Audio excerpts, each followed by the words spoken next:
जय शिव जय जय शिव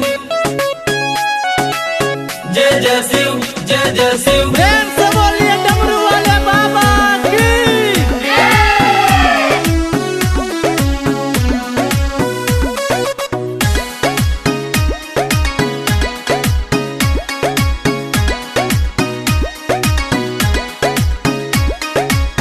कल बटे हो धोनी पहिला सुमारी तू पेन लिह गेरुआ रंग के साड़ी।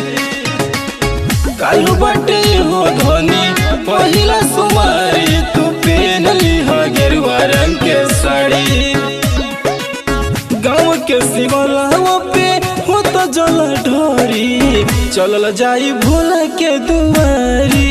हाँ गाँव के शिवलावा पे हो तो जल ढोरी चलल जाई बाबा के दुआरी। गाँव के शिवलावा पे हो तो जल ढोरी चलल जाई भोला के दुआरी। बोला बाबा महेंद्रनाथ की।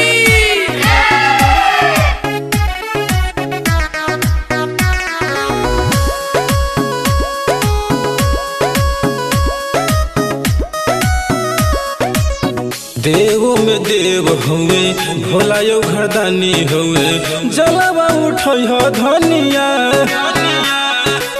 सच्चा दिल से कहतानी बेल के पतैया शिवलिंग पर चढ़ई हो धनिया। देवो में देव हुए भोला यो घरदानी हुए जलवा उठई हो धनिया। सच्चा दिल से कहतानी दिल के पतैया शिवलिंग पर चढ़ई हो धनिया।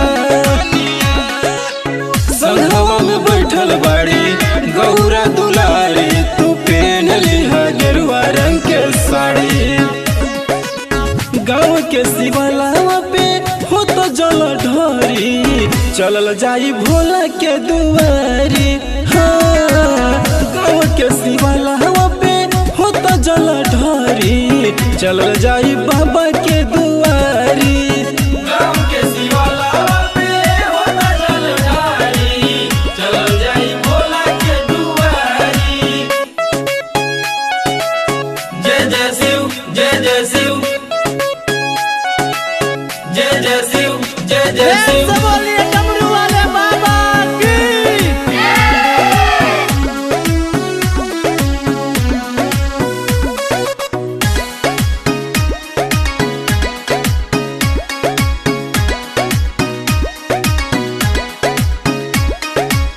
कान्हे पर कंवर लेके होले होले रोहिया में डेगावा बढ़ई हो धनिया। रिम झिम बरसता चारों तरफ देख गंगा माई के पनिया। कान्हे पर कंवर लेके होले होले रोहिया में डेगावा बढ़ई हो धनिया। रिम झिम बरसता चारों तरफ देख गंगा माई के पनिया।